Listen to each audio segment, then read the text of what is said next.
¿Cómo era que se hacía esto? Acá. No, pero esto puede presentar directamente, ¿o me equivoco? ¿O tengo que autorizarlas yo? No, ya está. No sé si están viendo. Sí, estamos. Ahí se ve. Lo que es el TP7. Ahí están los integrantes. Sobre sistemas de control. Bueno, lo primero que vamos a hacer es hablar sobre los conceptos generales de lo que es el sistema de control, que como sabemos, o como se ve en la figura, son los que se encargan en controlar automáticamente los sistemas, ¿no? A través de los dispositivos o tratando de optimizar el sistema. ¿Cómo?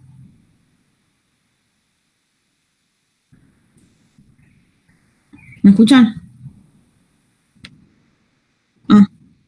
Dame un segundito. Dame un segundo. Seguí dando el TP, Camila, que yo estoy con un llamado al mismo tiempo. Dale. Bueno, listo. Bueno, como vemos acá, tenemos lo que es el regulador, que es lo que se encarga, es de inyectar el combustible de acuerdo a la demanda que nosotros vamos solicitando o a la carga, ¿no? Si bien la velocidad, por ejemplo, cae por debajo de la deseada, esto lo que va a hacer es accionar el combustible a través de la cremallera, y caso inverso, en el caso de que aumente la velocidad, va a dejar de inyectar lo que sería el combustible, ¿no?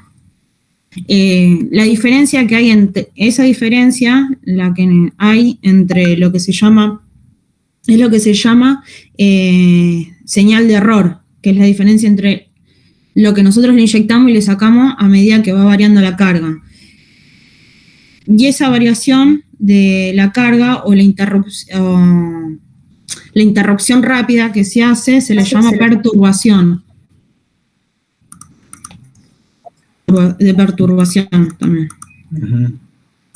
Bueno, también dentro de esos sistemas podemos encontrar lo que se le llama control de lazo abierto, que es un control automático que en lo que se va a accionar, es un control automático que lo que hace es accionarle, encargarse de lo que es la entrada, y sin diferir o sin estar en relación con lo que la señal de salida. Un caso que nosotros pusimos acá como ejemplo es el sistema de la purificadora o el soplado Shin, en el cual nosotros le mandamos una señal, pero indistinto a la función que haga, va a tener una señal de salida. Por ejemplo, nosotros no sabemos si a la salida de la purificadora el combustible o el aceite está purificado el 100%. Claro, lo que va a hacer en este caso, perdón, ahora volví a... Los sistemas de control lo que hacen básicamente es actuar sobre un elemento de control final, ¿sí? ¿Qué es un elemento de control final? Un elemento de control final es algo que puede ser una válvula, un interruptor, un equipo en particular para que se cierre un proceso mediante lo que se llama un lazo. Entonces, cuando es un lazo abierto, no hay básicamente un feedback, no hay una realimentación desde lo que está pasando al final del proceso con lo que pasa al principio del proceso. Claro, para verlo más o menos así nosotros lo buscamos y lo relacionamos más con el funcionamiento de un lavarropa, que nosotros le metemos el programa, pero al programa no sabe si tiene carga o no tiene, a vacío, pues es como que no están relacionados en sí la salida. Exactamente. Lo que va a hacer es dejar pasar una determinada cantidad de señales de algo, pero no sabe cuál es el resultado final, ni le interesa tampoco.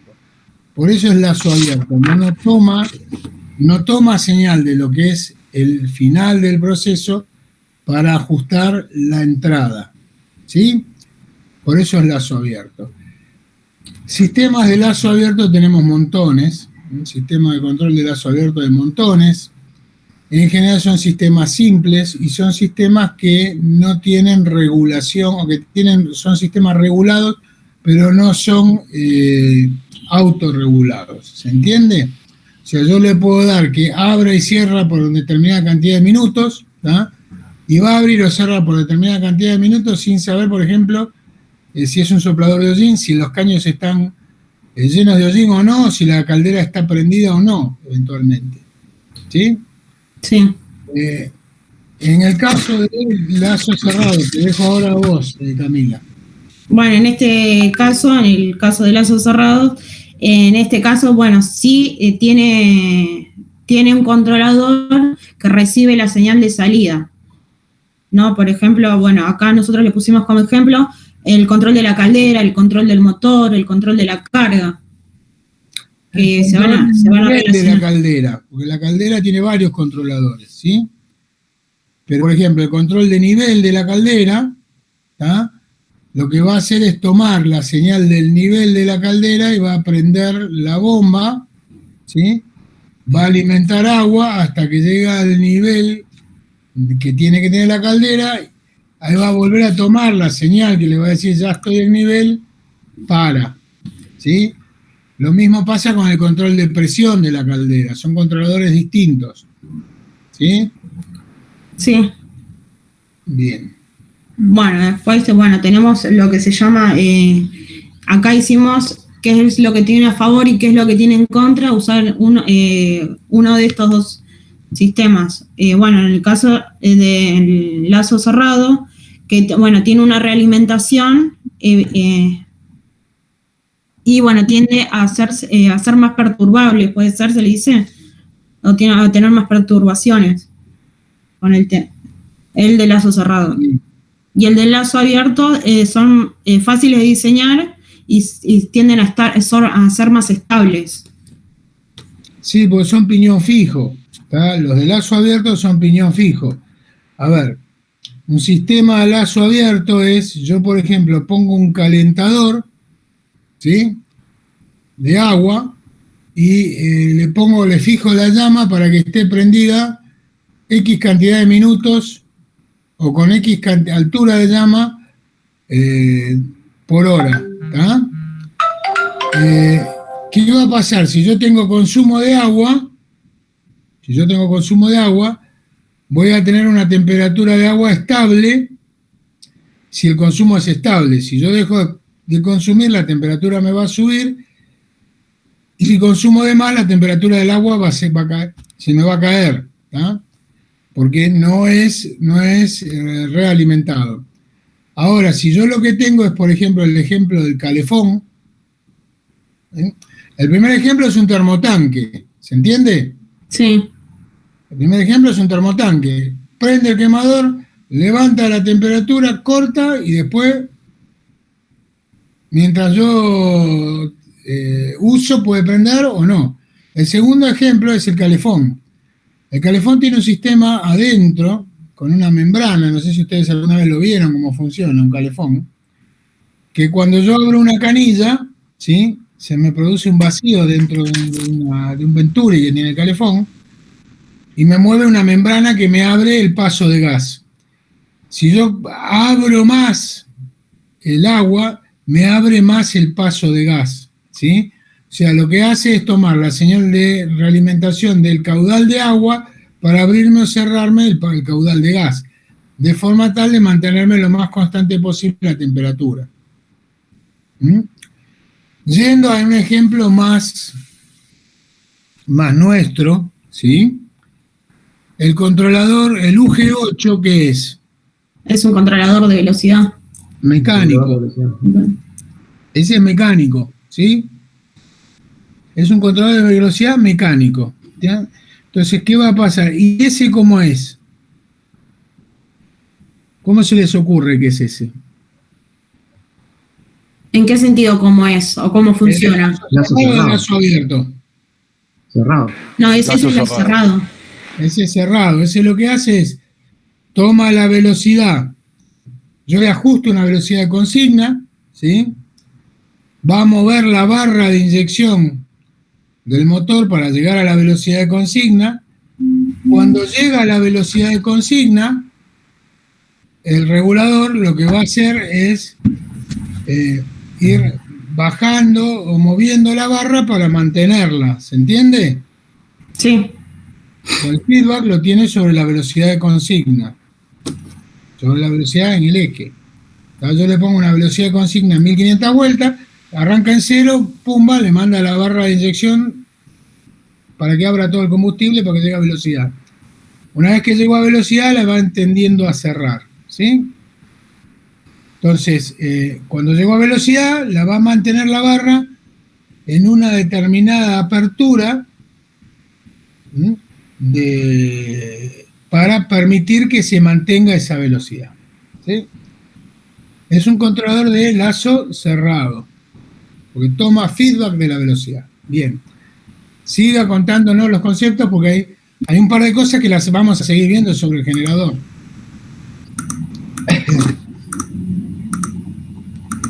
Bueno, eso es lo que será. Después, bueno, elementos básicos que tienen un controlador de lazo cerrado, lo que sería el valor medio, el valor deseado, la desviación, el traductor y la retroalimentación. Que eso después lo podemos ver más abajo en los diagramas de bloque, que vendrían a ser unos de estos. Bien. Los diagramas en sí son representaciones de gráficos de la función que se lleva a cabo. Estos son de lazos cerrados en los que uno puede ser retroalimentado o no, teniendo una señal de error. Bien. Camila. A ver si Bueno, en este podemos ver lo que se llama un punto de ramificación o bifurcación, que también se lo conocen. El punto suma es el que va a hacer la comparación entre la salida y la entrada para poder modificarla en el caso de que haya. Uno de los dispositivos, en el caso en el segundo gráfico, se puede encontrar, bueno, como había dicho el señor, sensores, cuplas, termómetros o algún artefacto centímetros, sensores de presión, cualquier tipo de instrumento que me permita medir una señal con la otra, ¿eh? Posicionadores, ¿sí? Tacos generadores, todo lo que fuimos viendo hasta ahora, ¿sí o no? Sí, todo sistema de medición. Bien.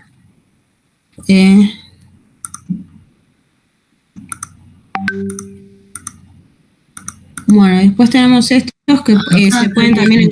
Acá quería llegar a lo que es las actuación o las ganancias proporcional integrales y derivativas. Bueno, yo por esta parte mucho no la entendí. No sé si mi compañero lo quiere explicar. Porque estábamos en la misma. Bueno. Claro, entonces se las explico yo. Quédense tranquilos, pues yo sí la entiendo. Por suerte, yo la entiendo. ¿Ah? Los controladores suelen venir con 3 tipos de acciones o ganancias que se llaman. Ganancia proporcional, integral y derivativa. Las van a ver cuando les dicen que un controlador es un controlador PID. ¿Qué quiere decir? La P es de proporcional, la I es de integral y la D de derivativa. ¿Y qué hace cada una de esas acciones, cada una de esas ganancias? Bien, la ganancia proporcional, básicamente, es una ganancia en la cual el controlador censa la señal de salida contra la señal seteada. ¿Sí? Entonces, si la señal de salida es muy diferente de la señal seteada, el controlador le da la orden a el proceso para que rápidamente llegue a la señal seteada, ¿sí? Que la señal de salida llegue a la señal seteada. Ejemplo, generador parado. Yo lo arranco, ¿a qué velocidad tiene cuando está parado el generador? 0. Si yo le digo que tiene que tener, no sé, 1500 vueltas el generador, o 750 vueltas. Si es de 750 vueltas, ¿de cuánto es el generador?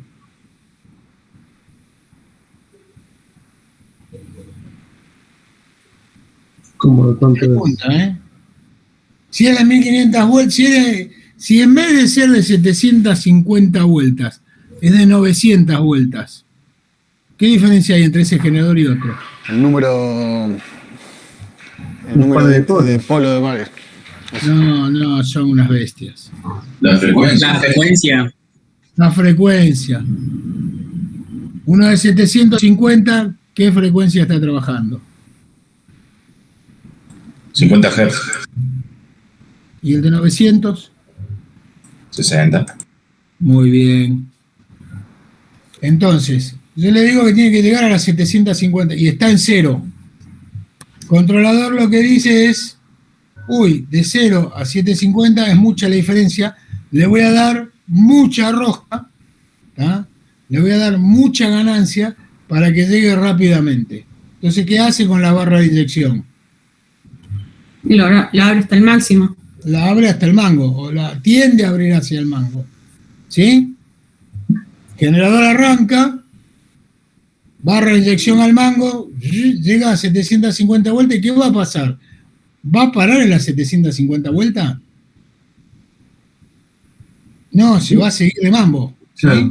Entonces, se sigue de mambo, el controlador vuelve a censar, dice, no, ahora estoy en 900, tengo que cerrar. Y le tiende a cerrar, ¿sí? Y así se la pasa, oscilando, hasta que llega, tiene dos opciones, que la oscilación sea atenuada, que vaya haciéndose cada vez más chica hasta que llega a las 750 vueltas, que la oscilación sea acentuada, no atenuada, sino que en vez de irse achicando, se va agrandando cada vez más y se me va disparando más la velocidad, o que la oscilación sea siempre la misma y no llego nunca a las 750 vueltas. ¿Sí? Si esto lo comparamos con la máquina del timón, esto cuando se me va de rumbo, detecta que estoy fuera de rumbo, le da un ángulo a la pala para mover la proa hacia el rumbo. ¿Cuánto ángulo le va a dar? Y le va a dar tanto ángulo a la pala como esté desfasado el rumbo con respecto a la proa. ¿Sí? Esa es la ganancia proporcional. Lo que hace es darle un valor proporcional de respuesta al proceso para llegar al valor de consigna. ¿Sí? ¿Qué pasa? Después tengo otras dos acciones que se llaman integral y derivativa. Estas dos acciones lo que hacen es darle, ¿cómo se dice? Quitarle inestabilidad al sistema, es hacerlo más estable. ¿A qué va esto? La derivativa lo que va a hacer es chequear si se está yendo la señal de consigna, está movida la señal de consigna de la señal real. Si se mueve muy rápidamente la señal de consigna de la señal real, quiere decir que hay una inestabilidad importante en el sistema. Esto pasa, por ejemplo, cuando el UG8 mueve muy rápidamente la barra, abriendo y cerrando, abriendo y cerrando, abriendo y cerrando, y no estabiliza nunca la velocidad. Entonces lo que le va a decir es, no, pará, cacho, no la abras tan de golpe, o no la cierres tan de golpe, dale tiempo a reaccionar. Lo que actúa la derivativa es en base a la velocidad de respuesta. ¿Ustedes se acuerdan qué era la derivada de una función? ¿Qué era la primera derivada de una función? ¿Qué era lo que me daba? Una tangente. ¿Y la pendiente qué es? La pendiente, gente, bueno. ¿Qué es la pendiente de una función? La velocidad en la que crece o decrece la función, ¿sí o no? Y volví a decir sí o no, me van a salir con el meme de vuelta, la puta madre.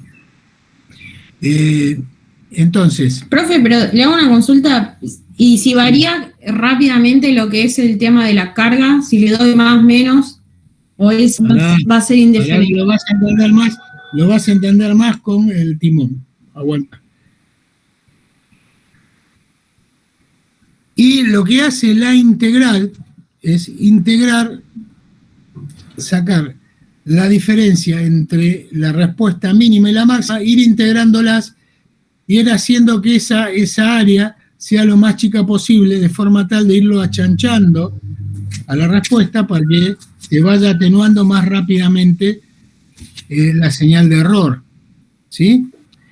Ejemplo. Sistema de gobierno. Yo estoy en rumbo, ¿sí? El barco empieza a cabecear, ¿sí? La pala de timón está fijada para tomar un determinado rumbo. ¿Qué pasa? Cuando el barco cabecea a babor, el sistema va a detectar que hay una diferencia de rumbo entre la proa del barco y lo que marca el girocompás, ¿sí o no? Sí. Pero va a cabecear a babor, va a volver a cabecear después a estribor, y ahora me va a marcar al revés la diferencia de rumbo. ¿Sí? Claro. ¿Entiende? Ustedes estuvieron embarcados ya, algunos. Ustedes saben que el barco cuando navega, lástima que no me funciona la cámara, a ver si puedo hacer que la cámara funcione.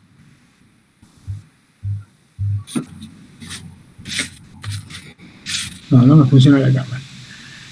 Cuando el barco navega, cabecea el barco, la proa, ¿por qué? Porque tengo la hélice en la parte de atrás. Entonces el barco va cabeceando y la proa se mueve de babor a estribor, o de estribor a babor, como lo quieran ver. ¿Sí? Sí. Va haciendo como si fuera un círculo adelante y se va moviendo de un lado al otro. ¿Sí? Si el controlador, por cada vez que se mueve la proa, por ejemplo, a estribor o a babor, el timón para el otro lado, cuando el barco automáticamente se vuelve a acomodar porque cabecea para el otro lado, va a corregir para el otro lado. Y se la va a pasar corrigiendo al cohete porque no se está yendo por ningún lado el barco, ¿se entiende? Lo que va a hacer es ir acentuando cada vez más el error. Entonces lo que hace la ganancia proporcional es, si el barco se me fue mucho de rumbo, se me fue 10 grados de rumbo, le va a mandar a la pala 10 grados para el otro lado. ¿Sí? Para volverlo a llevar a rumbo. Ahora, si el barco se me fue esos 10 grados de rumbo muy rápidamente, es probable que el barco esté cabeceando nada más y que vuelva al rumbo cuando termina el cabeceo, ¿sí? Entonces, si ese movimiento es muy rápido, lo que le dice la ganancia derivativa es, este movimiento es muy rápido, puede que no sea real. Achancha el sistema para que no mueva la pala del timón o que la mueva con un cierto retardo, esperando a ver si vuelve a la posición normal. Y la integral lo que hace es tomar la señal entre el cabeceo de babor y el cabeceo de estribor. Dice, bueno, ahora se movió 5 a estribor, después se mueve 5 a babor. Hago la integral y ¿qué me da? 0, porque estoy en rumbo. ¿Se entiende? Sí. Esas 3 ganancias las tengo en un UG8. A ver si alguno sabe dónde está cada una.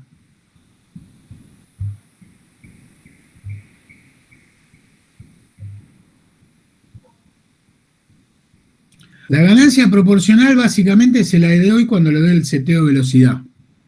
¿Sí? Con la perilla de velocidad le doy la ganancia proporcional.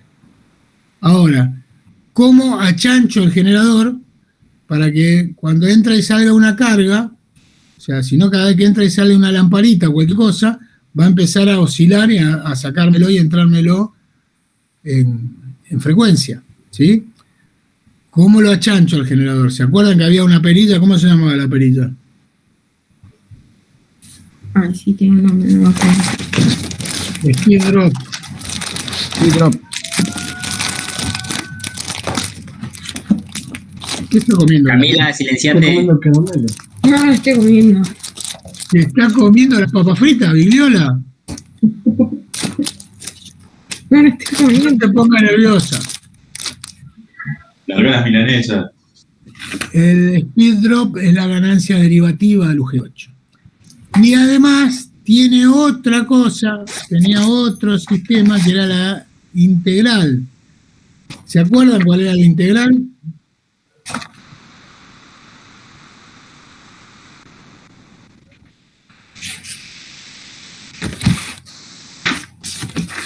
Un tornillo que hay en la base del UG8, que es una válvula de aguja.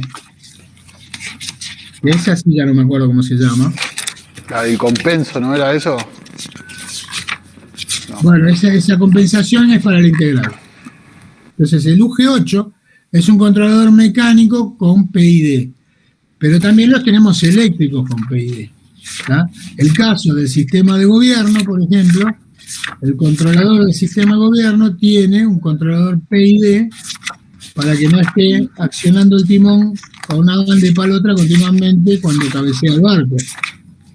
Porque cuando el mar está quieto, el barco cabecea poco, pero cuando hay un poco de viento, el barco se la pasa cabeceando, ¿sí? Y de repente se la pasa cabeceando, pero no cambió de rumbo. ¿Ah? ¿Entendieron entonces cuáles son cada una de las acciones, la proporcional, la integral y la derivativa, qué es lo que hacen? ¿Sí? La proporcional básicamente lo que hace es llevarlo rápidamente a la velocidad de consigna. Y las otras dos lo que hacen es darle un retardo a esa llegada o achanchar esa llegada de forma tal de hacer más estable el sistema. Y ahí es donde viene todo el tema de lo que es la sintonía de lazos. La sintonía de lazos, la sintonía de un lazo de control, que hay libros escritos sobre ese tema, es básicamente cómo se debe ajustar un lazo de control para hacerlo lo más estable posible para evitar este tipo de oscilaciones. ¿Por qué? Porque ese tipo de oscilaciones hacen que, si es una planta de un proceso continuo, no se me produzca el proceso como corresponde, yo tenga descartes, o que si es, por ejemplo, el caso del sistema de gobierno, me la pase haciendo heces, navegando sobre la línea de rumbo, y eso que implica gastar más combustible, ¿ya? Y demorar la llegada a puerto. ¿Sí? Esto viene de la mano también con la calidad de los instrumentos de medición que yo voy a usar para tomar las señales. ¿Sí? Si los instrumentos de medición que yo voy a usar para tomar las señales son de baja calidad, tienen un alto error, todos esos errores se van a ir sumando y van a hacer que el sistema sea más inestable que si los instrumentos son de buena calidad.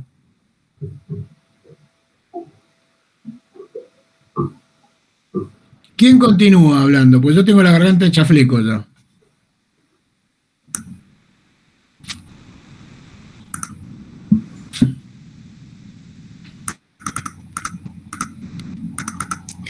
Bueno, después uno de los sistemas que podemos encontrar son sistemas hidráulicos, neumáticos o eléctricos. Sí. Nosotros acá lo que le pusimos en el trabajo las ventajas que podemos tener entre un sistema neumático, uno hidráulico y uno eléctrico. Bueno, por ejemplo, en un sistema neumático que son de menor costos, después que las fugas que tienen no son peligrosas, como decir, son dentro de todas las más confiables y bueno, y que no generan calor. Bien. Después, lo de menor costo, agarrarlo con pinzas, ¿sí? Te cuento. Por ejemplo, gran parte de las automatizaciones de las destilerías son neumáticas, ¿sí? Todo lo que es el movimiento de válvulas, ¿tá? Que en las destilerías tenés millones de válvulas de control, Millones no, pero digamos que, por ejemplo, una destilería como La Plata, Sí. y podés tener unas 6.000-7.000 válvulas de control accionadas neumáticamente. Eso hace que necesites una producción de aire de control, que es aire especial, no puede ser cualquier aire, ¿tá? Porque tiene que ser aire filtrado, aire sin humedad, tiene todas unas características, que necesites una producción de aire de control importante, ¿tá? Sí es cierto que si hay una fuga de aire, no te genera mayor inconveniente, ¿tá? En una refinería, ¿sí? Sí.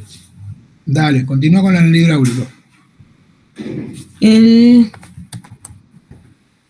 Bueno, el hidráulico, bueno, que las respuestas son casi instantáneas, ya que el fluido es prácticamente incompresible, ¿no? Muy bien. Aplauso, medalla y beso. Lo dijo bien. Incompresible. Muy bien. Una de las preguntas a bordo nos preguntaron qué reacción, cuál era si las neumáticas y las hidráulicas, cuál era una reacción más rápida. Y bueno, en este caso Nahuel contestó que una es incomprensible, por lo tanto... No, una es incomprensible, ya la cagamos. Incomprensible, ya que una reacciona más rápido que la otra. Por eso es que tiene No, pequeño... El tema en realidad salió porque estábamos en maniobra y estaban haciendo el encloche y desencloche, y un engrasador nos preguntó por qué era que tenía un retardo cuando hasta que apretaban el botón, hasta que se accionaba. Entonces yo lo que le dije fue porque el aire es compresible, entonces va a tardar más que, por ejemplo, en un sistema hidráulico. Claro. No necesariamente. Lo que pasa es que ahí lo que puedes llegar a tener es el tema de las otras ganancias, las que habíamos hablado, ¿va? O muchas veces, muchos sistemas, lo que tenés es una protección ante toques accidentales. O sea que vos, para poder accionar algo, tenés que mantener apretado el botón una determinada cantidad de segundos hasta que recién activa el sistema. Eso es para evitar toques accidentales. Se te cayó, lo tocaste sin querer y demás, no se activa por un solo toque. Tenés que tenerlo activado una cantidad de segundos, ¿sí? El tema del hidráulico al neumático. El hidráulico puede ser más rápido, sí, pero si llegás a tener una pequeña pérdida ya no funciona, ¿no? Ya se te complica más la historia, ¿sí? Es más fácil de ver donde tenés la pérdida porque vas a tener charco de aceite. Pero... Y en el caso del neumático, si es una pinchadura, se escucha como un pequeño soplido, ¿no sería? Sí, pará. En la sala de máquina vos pensás que vas a escuchar algo. No, pero si pasás por ahí cerca, se siente. No digo que escuche. Yo no siento un burro dentro del baño, así que no, olvídate, no. Difícilmente, y te voy a dar una mala noticia. En cuanto empiecen a navegar un poquito, una de las cosas que van a perder es audición, ¿sí? Usen siempre los protectores auditivos, pero alguna audición van a perder. Y si la pérdida es muy chiquita, es muy raro que la escuches, ¿sí? Y lo otro podría ser el encendido constante de los compresores, o sea... No, eso van a estar siempre, porque los compresores van a estar siempre, por la válvula van a estar modulando, ¿sí? Y van a estar consumiendo aire. Así que no, eso. Y después, bueno, el electrónico, ¿qué ventajas tiene? Bueno, que en este caso nosotros encontramos que tiene menos piezas móviles y por lo tanto la lubricación y el desgaste son mínimas, como decir. Sí, en general lo que hay son sistemas mixtos, ¿tá?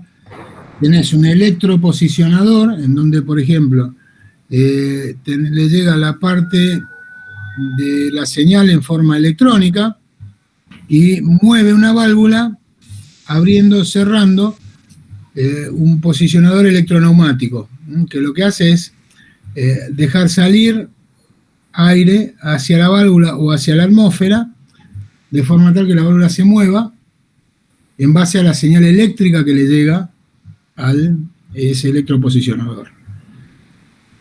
Y en general lo que son mixtos. No hay...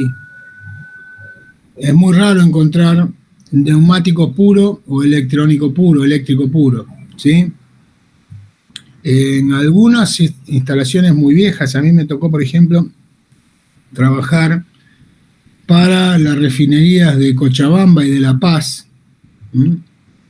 refinerías que son del año de los incas, por decir algo fino. Esa instrumentación era toda neumática, ¿tá? Porque era toda vieja, eran sistemas muy viejos, no había en aquella época sistemas de control electrónico, no estaban desarrollados en los años 40, entonces eran todos neumáticos, con lógicas neumáticas. Hoy por hoy eso ya se fue reemplazando, todo lo que son sistemas lógicos son electrónicos. Es más, se fue migrando de las lógicas de 4 a 20 miliamperes a las lógicas de buses de campo. Yo hablé con ustedes de los buses de campo, ¿sí? Así que hoy por hoy lo que van a encontrarse ustedes son sistemas mixtos, electroneumáticos. Siga, Vigliola.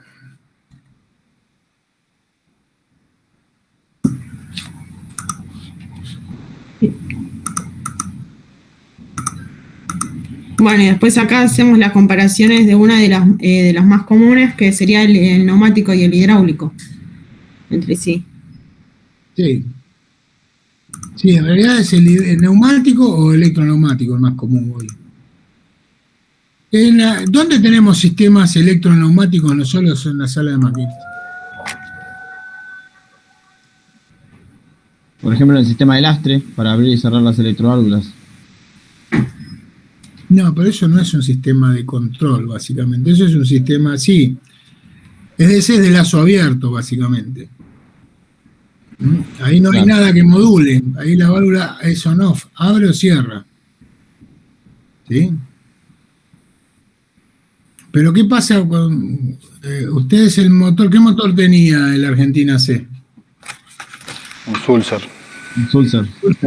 ¿Y no tenía algo que se llama caja lógica neumática?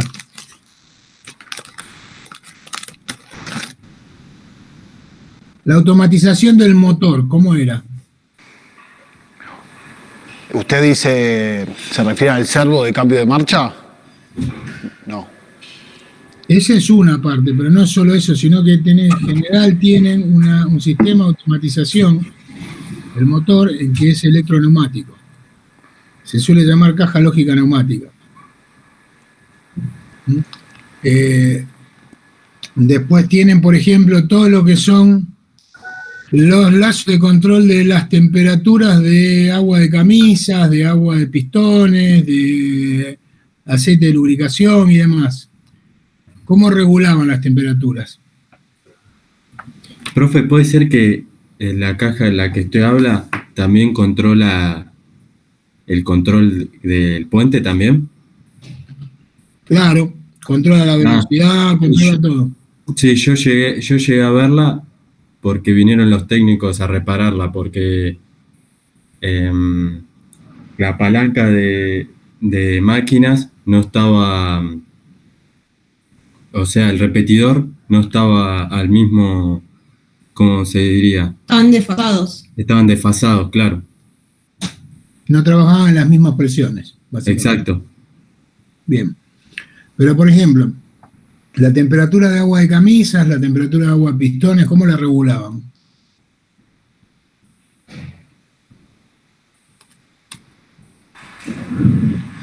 Se hacía pasar por el intercambiador de calor. Y por el intercambiador de calor. Bien. Por un lado pasa el agua de camisas, lo que Claro, fuere, por ejemplo, cuando estaba apagado el motor, se tenía que mantener caliente y en caso cuando estaba prendido, se refrigeraba. Claro. ¿Y cómo hacía para mantener la temperatura constante? O cómo debiera de ser, porque en muchos barcos lo que pasa es que se les rompe el automático y lo van manejando manual, van abriendo y cerrando un bypass en forma manual.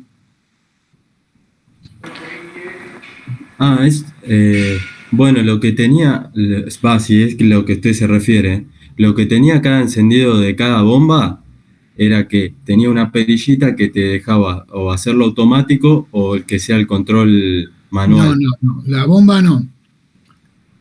El control del caudal al intercambiador de calor del agua de enfriamiento,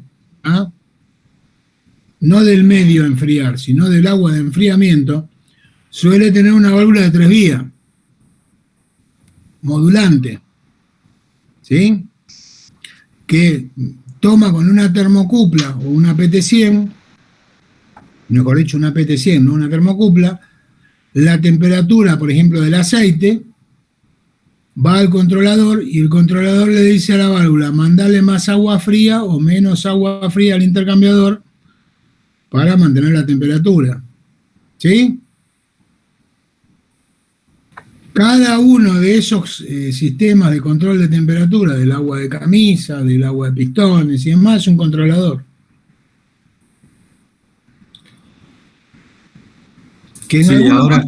Ahora que lo dice, cuando yo me había embarcado, estaba la bomba esa que bypaseaba en caso de la temperatura y tenía todo un panel encima de esa bomba, pero no me acuerdo el nombre. No recuerdo el nombre. No es una bomba, es una válvula. No, ya sé, pero la válvula estaba encima de esa bomba. Claro. Tenía un nombre, pero no me puedo acordar cuál era. Bueno. Eso es algo que produce pérdida de la memoria, Ferrara. Sí. Es un feo vicio el que está teniendo usted. ¿Sí? Bueno, siga. Control de caldera auxiliar, control de presión y temperatura del agua, refrigeración para camisas, pistones y válvulas, purificadora de fuel oil, control de viscosidad de fuel oil. Siga. Bueno, después ahora teníamos el regulador del G8, lo había explicado, y después habíamos encontrado lo de los controles de lazos cerrados que podían ser en serie, en paralelo o en cascadas también se podían encontrar. Sí. Y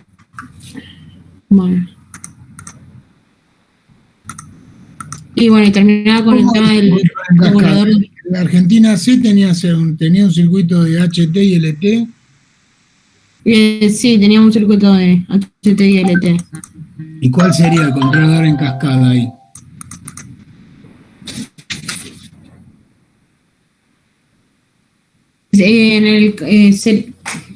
Yo por lo que tengo entendido sería de medida de la entrada al agua y después en los intercambiadores. Claro, cada cascada ahí sería que voy a tener un controlador para el circuito de LT que me va a regular una temperatura de circulación de agua de LT, ¿tá?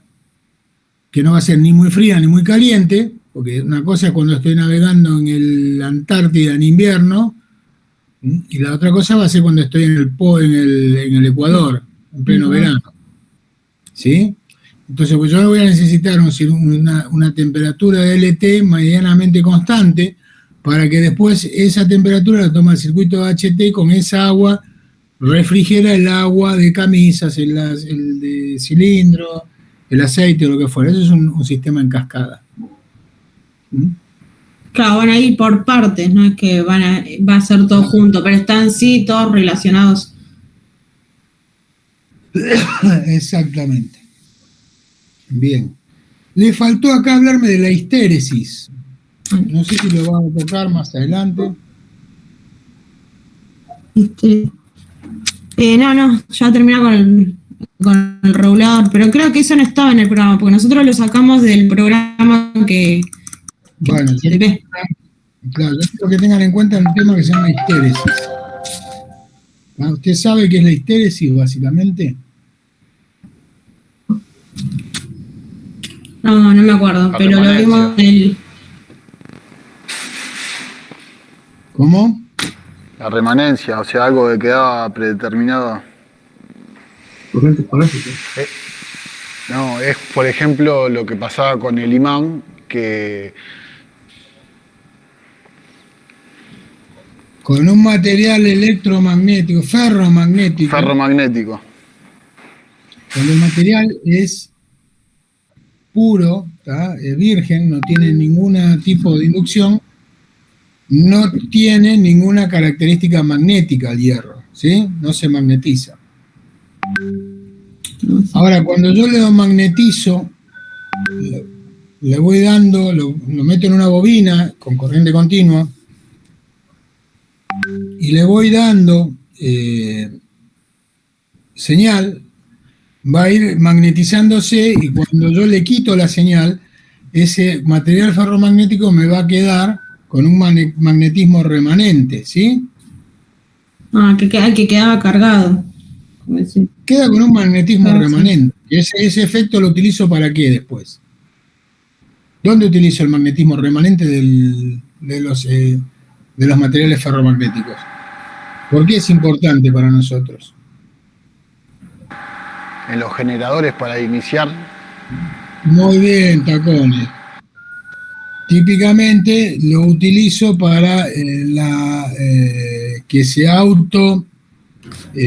¿cómo se dice? Autoexcite. Autoexcite un generador. ¿Sí? ¿Y qué pasa si pierde el magnetismo remanente un generador? ¿Cómo hago? Hay que inducirlo. O sea, ¿Y se le cómo manda. No me así de tacones, no me haga como el otro Guzmán, el Guzmán de segundo año que me zarazació de una hora. Trabaja con corriente continua eso y se le agrega una batería, algo y se aplica. Le pongo una batería, le pongo un golpe con la batería. ¿Tá? Y si no tengo una batería, ¿cómo hago? Todos los problemas, tío. ¿No? Prendo el otro generador. Si no tengo una batería. Con el otro generador, ¿cómo hago? Porque hay una forma de hacerlo con el otro generador.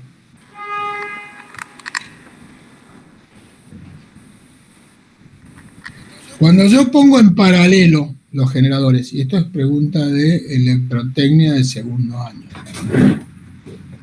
yo pongo en paralelo los estatores del generador, ¿sí?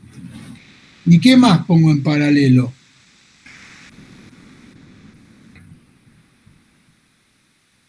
¿Y por qué?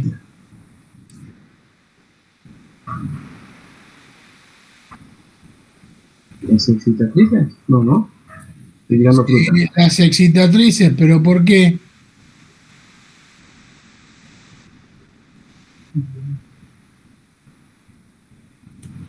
No recuerdo. Si las excitatrices tienen diferencia de tensión, mínima, pero tienen una diferencia de tensión, ¿qué va a pasar con la tensión en bornes de los generadores? Y va a ser distinta. Cada generador va a tener una tensión distinta, ¿sí? Ahora, si todas las excitatrices tienen la misma tensión, ¿tá? ¿Qué va a pasar con la tensión en bornes de los generadores? En esas condiciones sí van a ser iguales. Van a ser iguales. Entonces, en general, cuando entra en paralelo, conecto no solo los estatores, sino que conecto también las excitatrices. Yo lo que puedo hacer es arrancar el generador y darle, si sé cuál es el contactor de puesta en paralelo de la excitatriz, le puedo dar un toque a ese contactor para que tome corriente de las otras excitatrices que ya están funcionando. ¿Sí? Siempre con mucha elegancia, un guante largo, máscara y corriéndome de costado porque el fogonazo puede ser importante. Pero es apenas un toque, ¿eh?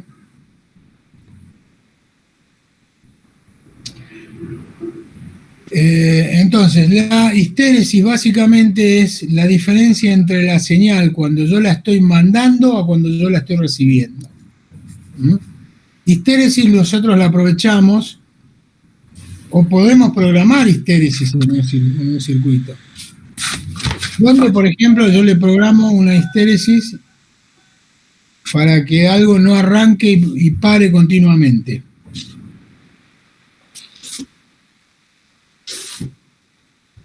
¿Se acuerdan la bomba de agua dulce? La bomba de agua dulce, el hidróforo, por ejemplo.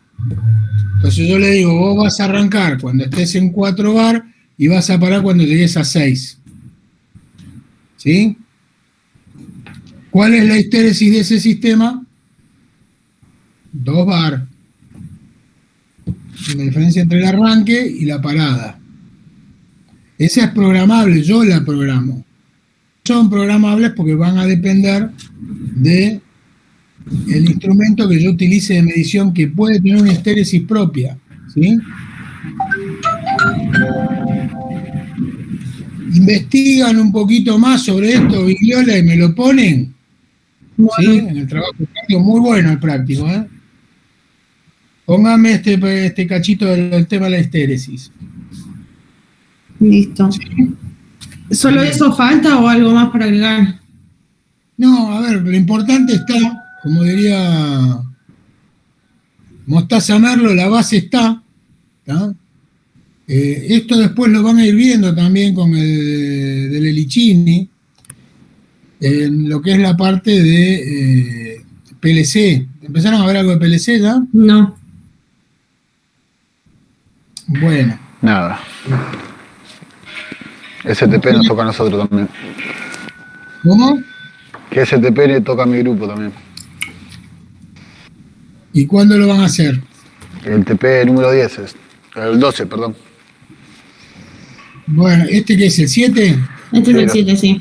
¿Qué me falta? ¿Es más antes de llegar a eso? Lo estamos armando. ¿Y el 8, 9 y 10 cuáles son? El 8 es el que le sigue, que también es el nuestro. Sí, a ver, Capiglola, tengo claro que el 8 le sigue al 7, eso seguro. Pero ¿qué tema era? A ver, también con sistemas de... Ok. ¿Y después qué viene?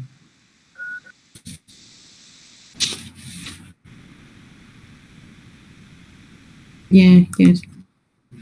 Bueno, control de fuerza motriz la semana que viene, señores. ¿Sí? Perfecto. Okay. ¿Me van a ir? ¿De qué me van a hablar ahí? De fuerza motriz. Uy, qué pelota que está.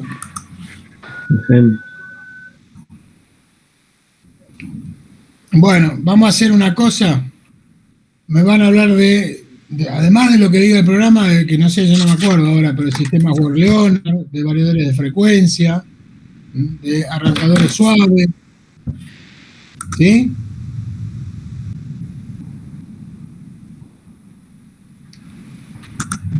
Bien, los dejo porque tengo clases ya con otro grupo y no tengo ya garganta. Así que nos vemos en la semana que viene. Muy bueno el práctico. Así que le pagan a Bigliola, que fue la que laburó, el resto de los vagos. ¿Ah? De nada. Están embarcados. Mañana nos vemos. Grande, Camila. Bigliola, cóbrele con las papas fritas, cóbrele las papas fritas después. ¿Mañana va a estar en la escuela usted, señor? No creo. No creo. ¿Por qué? No, tenemos que ir nosotros. No le llevamos la Mañana medialuna. No, mañana tengo varios médicos varios. Quiero una consulta con respecto a los exámenes finales. No se sabe nada, o sea. Si no saben nada, no van a aprobar. Yo les diría que vayan sabiendo. No se saben las fechas todavía, pero vayan sabiendo.